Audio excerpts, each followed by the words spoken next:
In 1972, a man named Ralph H. Burr invented a machine which would change the world. A small device known as Magnavox Odyssey transformed living rooms and TVs forever. The Magnavox Odyssey became the first of many video game consoles. Along with a basic game called Pong, Magnavox Odyssey popularised video games and started a revolution of entertainment. If we scroll on 40 years, that revolution has evolved into the 7th generation of now what is known as NIGA. NIGA is an abbreviation of National Interplay Gaming Association.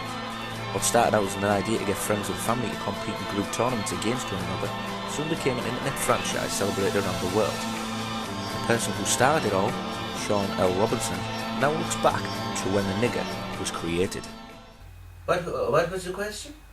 You see, it all started back in the day when we used to get together every Friday and have a drink. Whilst we were drinking, would play the computer games. Well, what's the matter with that? I don't know. I mean, back in the day, in the 50s, they probably did something similar, but with dice and books. Yeah, well, anyhow, it all started back in the Palace Avenue.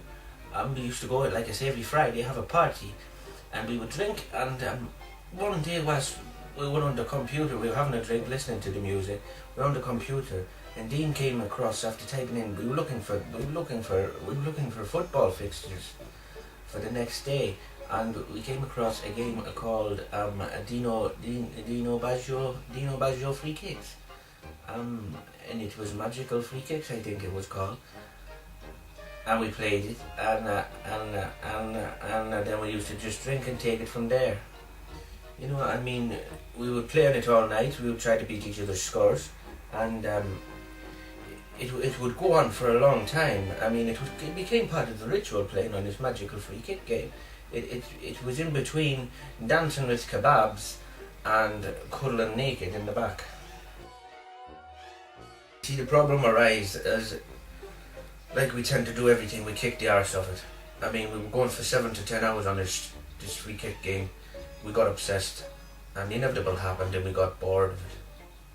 And it was boring. Then, in a stroke of genius, Shaun introduced the lads to a new football game called This Is Football. I thought to myself, I'd take over my PlayStation, and I bought this game called This Is Football. Inevitably, it was a football game, and it was the first game that they put the real player faces on the polygon counterparts. And this started a rivalry between us all. It was really good, and it got really competitive. It got fierce. There was injured fingers. There was the tantrums, but worst of all, it introduced something which really became a big problem, which was the game hogging. Because no actual format for competition was drawn up, the night usually indeed winner stays on, or whoever was in the room at the time. However, Jason Spencer was renowned for his one more goal controller pad attitude. No. Game hogging was a threat. It was a big threat, and the worst one for it was Jason. He was an absolute nightmare for several reasons. Number one, he was a bit of a nuisance when it came to losing. He was a very sore loser, which didn't help in the fact that he always lost. So yeah, he was really bad. Number two, he would beg for another go. He would be like, "Oh, one more go." I mean, he would always. I can hear him in my head now. He was like, "One more go. Oh yeah, please, one more go. Oh yeah, please let us. Come on, Chihuahua." And it was like all the time he was going on and on and on and on, and he would really get bad. And number three, I mean, if he didn't get another go, it was tantrums after tantrums. He would just go on one. It would be ridiculous. I mean, once he even offered a sexual favour to have another go. I mean, how desperate and sad is that? What kind of tantrums? Fucking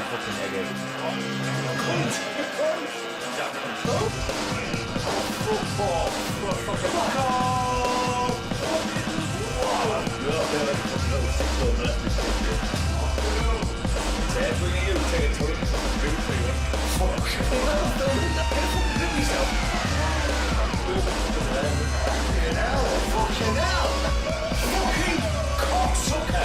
Dirty fucking swat!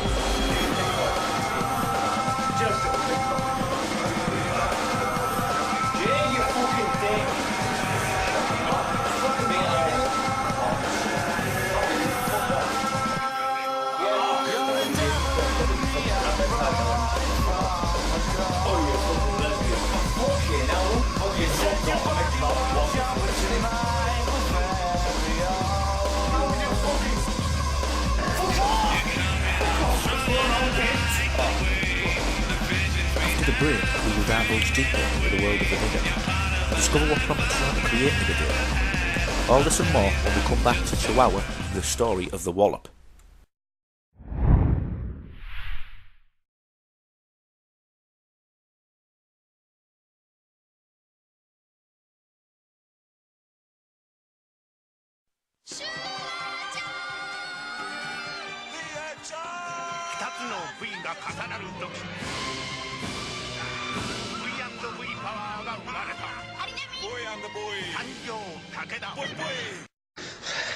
You got a condom?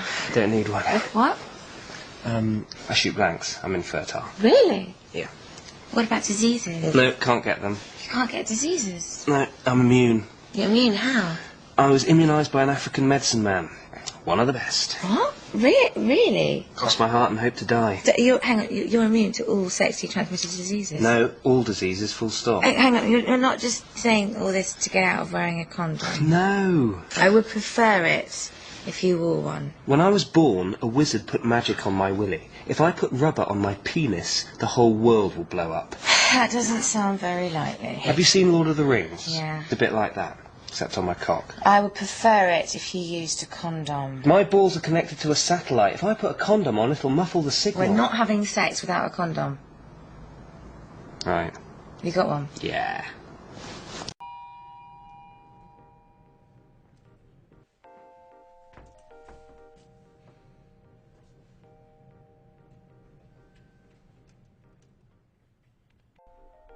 Hi.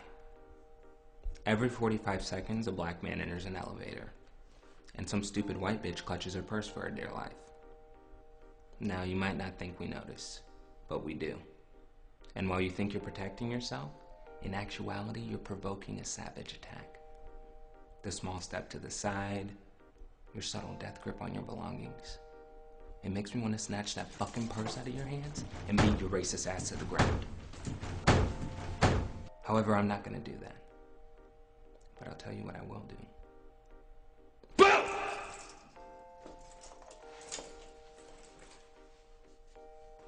Dumb bitch.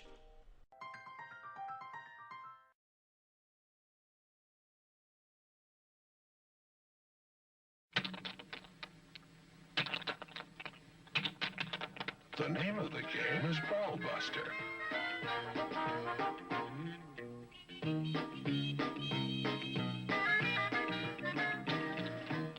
It's a family game, fun for children. And for adults, it's exciting.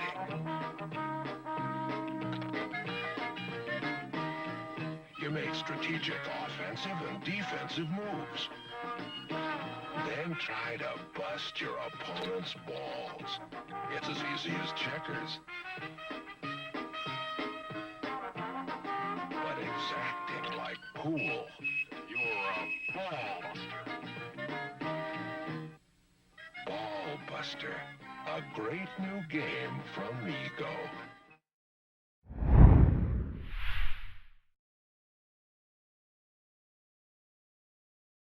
Welcome back to Chihuahua, the story of Whollop. Now, from the Magnavox Odyssey to the PS3, gaming has dramatically changed throughout history. The changes are always brought on by a new game, a graphic breakthrough, or outstanding provocative gameplay. However, the 7th generation of gaming has new catalysts thrown forward: the Whollop and the National Interplay Gaming Association. Well, the National Interplay Gaming Association was born out of, well, kicking the ass out of the other things. I mean, it'd been a few years since we all talked, and it'd been a few years since we all got together, and all of a sudden along came this new game, FIFA 8, on the PlayStation 3. And along with it, the introduction of the HD TV. And when I seen it, when he first put it on, when it worked first, I just thought, wow, that's amazing. So I got the lads together. I said, look, y'all gonna come up and we'll have a drink and we'll play on this game, see what you think. Again, all the faces were on there, the polygons on the real player, and you know, it was all there. And it just looked like a proper football thing. It looked like a proper football game. You'd think you're watching a match, and the rivalry just kicked off again from there. Shaun managed to get the lads back together for the first time in years. Shaun called the event NIGA, as a reference to FIFA, but in a gaming sense. Using the FIFA 08 gameplay, the lads soon became aware that it was going to be more competitive than ever before. Where did the name NIGA come from? Well, it's an abbreviation, you see. It was simple, it just came to me. You know, National Interplay Gaming Association. National because, you know, we're based all over and it's national. Interplay because we interplay with the gaming. And it's an association because it's a group. It got abbreviated to NIGA for sure. With the rivalry becoming fierce with the lads, and knowing the past history proves that they will kick the arse out of it, Shaun decided to make a masterstroke and introduce some structure. The thing is with this, I knew it would probably kick the arse of it again, and I decided to put a bit of structure to the competitiveness, in a sense that every person would represent one team for the night, and that team would be then put into a league, so eventually all 5 or 6 or 7 of us would be in a league against one another. We would play, and then there was no game hogging because there was nobody saying, can I stay on, can I play again, because it was a fixture list, there was games, and it made it a lot more easier for the night before. Well, in a bid to make things even more interesting, I was also part of creating what's our now legendary metalware. There's one. It's a trophy, and it just gives you something to win. I mean, if you win it, you get that and you're throwing it up in the face. It's brilliant. It's like a World Cup or something, but better. The trophy element opened up a new dimension to the men. Now, not only could they hold the bragging rights of winning, but could literally shove it in their opponent's face and show off their victory in style. But just as everything started to come together, a series of incidents brought the franchise to a grinding halt.